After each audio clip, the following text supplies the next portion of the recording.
Jess Moskaluke, you've been nominated for a Juno in 2019. You've already won a Juno. You've won SOCAN awards. You've had #1 albums. You've had #1 singles. All kinds of accomplishments. Is there anything that stands out as a moment where you went, oh, I'm going to remember that for the rest of my days? I have to say that my very first SOCAN award was, I was completely dumbfounded.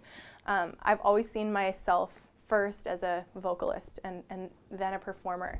And to be completely candid, songwriting is something that I've grown to love.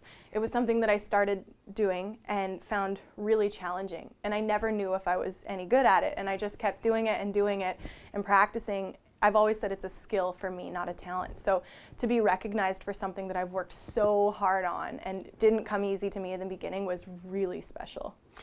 You won for the song you wrote with Kelly Archer. Yes. Which I believe was Drive Me Home, right? Take Me Home, Sorry, yes. Take Me Home. Yeah. Drive Me Away, that's the Take remix. Me Home. Yeah. Yeah. Yeah. Can you talk a little bit about how you co-wrote that with her? Yeah, I co-wrote that with Kelly Archer and one other lady, Emily Shackleton. Right. And the three of us got in the room. That was the first time the three of us had written together. And we just kind of were, shooting the breeze and in the same room, about this size, and we're just chatting. And we also kind of noticed that we all had a similar story to share.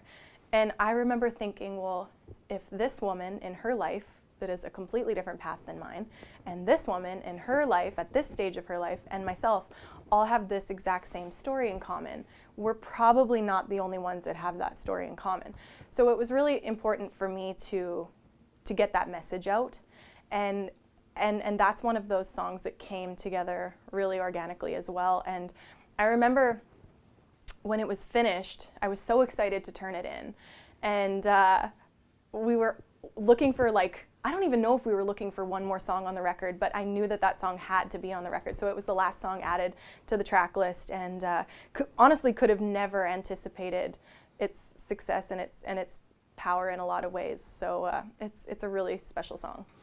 Yeah, and listening to all your work, I mean, it's really, really catchy, really engaging. Very much, don't bore us, get to the chorus. This is where a lot of really sort of country radio songwriting goes. Have you had to learn that, or have you always been about getting to that?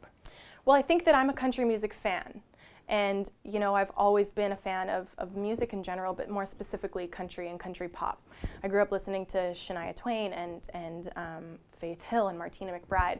And I think that's I think it's a combination of both being a fan of that style and also that's all I knew. So that's what I grew up to learn.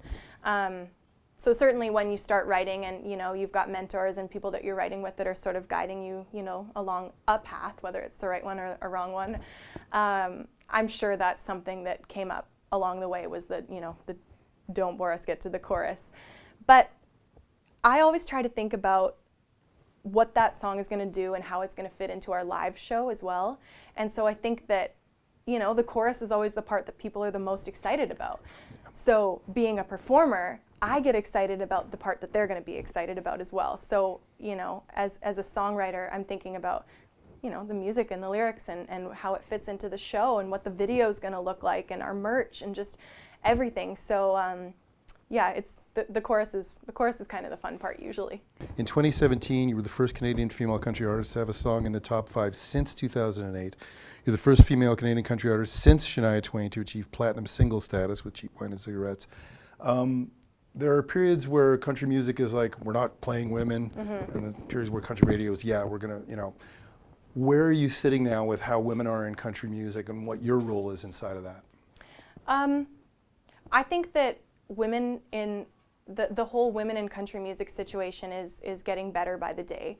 I don't think that we are where we need to be just yet, but I know that there are a really good, strong handful of people that are doing everything in their power to fix that. Whether it's radio programmers, whether it's the fans recognizing that, this is a shift that we can be making, or whether it's the artists being like, well, I'm going to create an undeniably good song that you have to play.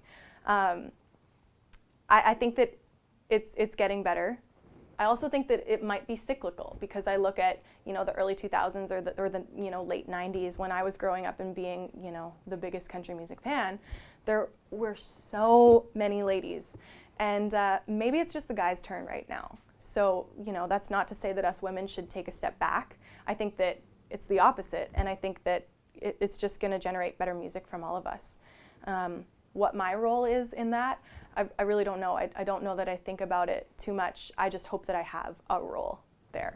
I have my lane that I've created because that's who I am, and that's what I like to do. And if the fans and if radio and everybody else likes it, then I'm happy, and I guess that's my role.